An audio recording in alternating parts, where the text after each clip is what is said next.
2 months after an RTD light rail train derailed in Aurora, service still is not back up and running.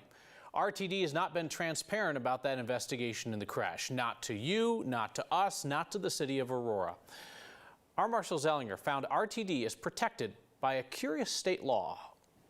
The investigative report is complete, describing what's known about this light rail derailment from September in Aurora at Sable and Exposition. It's complete, we're just not allowed to see it. I knew that it was underway, but did not know it was finished. I'm glad that there's a report.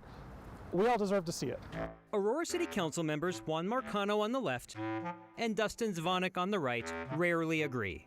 Open, transparent government is something that he and I are always going to see eye to eye on. This isn't a national security matter. But they both believe the investigative report that is complete should be made public. We have requested it and we were denied. Aurora police asked for it too and got the same denial. RTD must withhold and treat all information compiled in connection with the investigation of a light rail vehicle accident as confidential. The Public Utilities Commission has oversight of light rail safety, and RTD submits the investigative report confidentially to the PUC, which can decide if it becomes public. It seems like this type of report should be readily available. In fact, it should be online and not something that we have to request. This is a change that I think that our state legislature should make. Even though the investigation is complete, RTD has not resumed service here. No light rail trains go between Florida and 13th Avenue, and last month RTD stopped running bus shuttles to get people from one end of the closure to the other. Folks who are impacted daily by this service outage have a right to know. Policymakers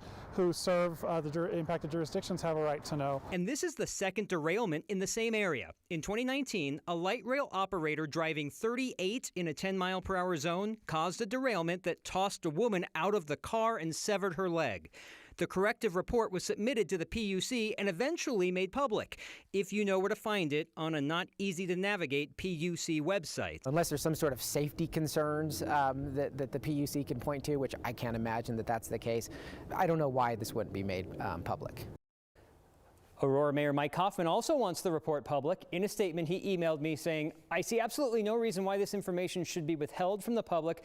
I strongly urge our state legislatures to change the law. As taxpayers, we have a right to know." 2 trains off the track, same spot. They should hand a copy of the report to every person who gets on the train when it starts running again. Is this one of those situations where they can't release it or they won't release it? I think it's language of the law. Shall versus may. I forget which one is more strict, but they give it to the PUC, and the commissioners could meet or call for a meeting or at the next meeting be like, we want this out there on the, immediately. I don't think that happened last time with the report, and it eventually, the corrective action report came out. I don't know if that's the same as the investigative report, but it's up to those 3 PUC commissioners, same people that oversee phones and Excel and energy, also oversee rail. Well, now there's some attention on it. Marshall, thank you.